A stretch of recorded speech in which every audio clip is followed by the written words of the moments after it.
አሰላሙ አለይኩም ወራህመቱላሂ ወበረካቱ። ውድ የቻናሌ ቤተሰቦች እንዴት ናችሁ? እኔ ደህና ነኝ አልሐምዱሊላህ። ዛሬ ለፀጉራችን ርዝመትና ውበት የሚሆን ቤታችን ውስጥ በቀላሉ የምናዘጋጀው በጣም ተፈላጊ ውህድ ይዤላችሁ ቀርቤያለሁ። ብዙዎቻችሁ የፀጉር መቆራረጥ፣ አለማደግ እና መሳሳት ያሳስበናል። ዛሬ ግን ይህንን ችግር ሙሉ በሙሉ የሚቀርፍ ፀጉሩን ከስሩ አንስቶ የሚያጠነክር ምርጥ ሚስጥር አሳያችኋለሁ። ቪዲዮውን እስከ መጨረሻው ተከታተሉት። ለቪዲዮዬ ላይክ በማድረግ ጀምሩ። ለቻናሌ አዲስ ከሆናችሁ ጠቃሚ የውበት ሚስጥሮች ሁልጊዜ እንዲደርሳችሁ ሰብስክራይብ ማድረጋችሁን አትርሱ። አሁን ወደ አዘገጃጀቱ እንለፍ። ለውህዳችን ለዛሬ የሚያስፈልጉ ሩዝ፣ 2 የሾርባ ማንኪያ ቅርንፉድ ናቸው።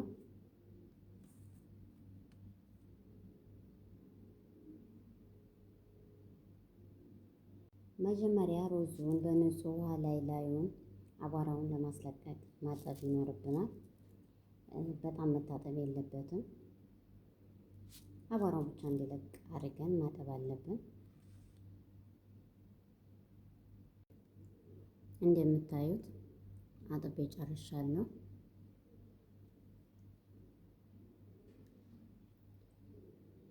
ካጠብን በኋላ በትንሽ ማሰሮ ውስጥ ውሃውና ሩዙና ቅርንፉዱን በአንድ ላይ እንቀላቅላለን።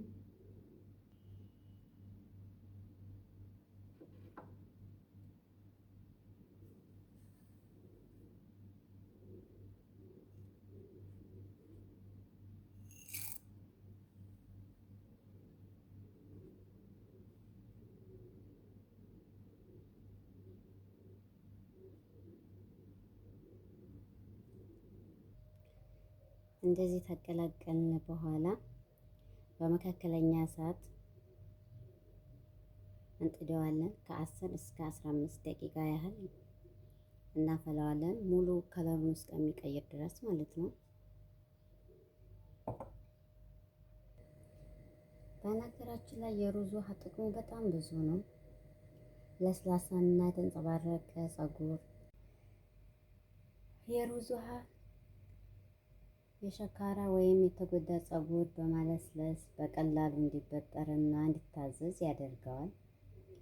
እንዲሁም ፀጉር ተፈጥሯዊ ወዝ እና አንጸባራቂ እንዲሆን ይረዳል።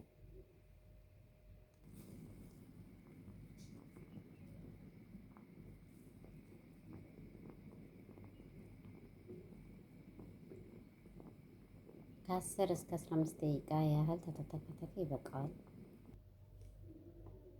ከተንተከተከ በኋላ እናጠለዋለን።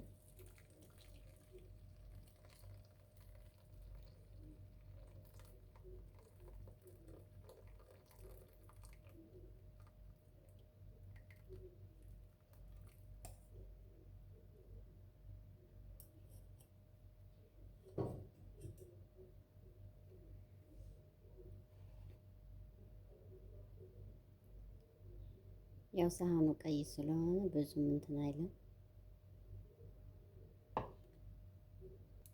አሁን እስከሚቀዘቅዝ ድረስ እንተዋዋለን።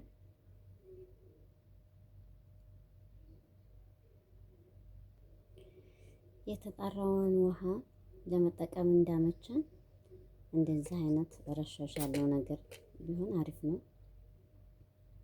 ያው እኔ ትንሽ የለኝም፣ ይሄን ነው የምጠቀመው ማለት ነው።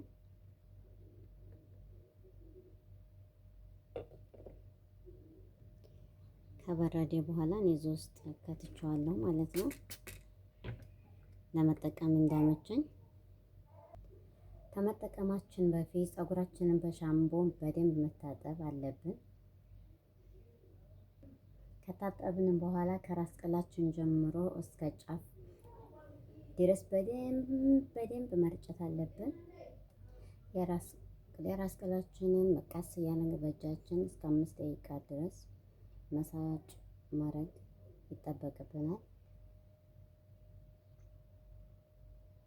ማሳጅ የደም ዝውውርን፣ የፀጉር ስር እንዲነቃቃ ያደርጋል። ውህዱን ፀጉራችን ላይ ከተቀባን በኋላ ከ20 እስከ 30 ደቂቃ ድረስ አቆይተን መታጠብ እንችላለን። ቪዲዮውን ከወደዳችሁት ላይክ፣ ሰብስክራይብ በማድረግ አበረታቱን።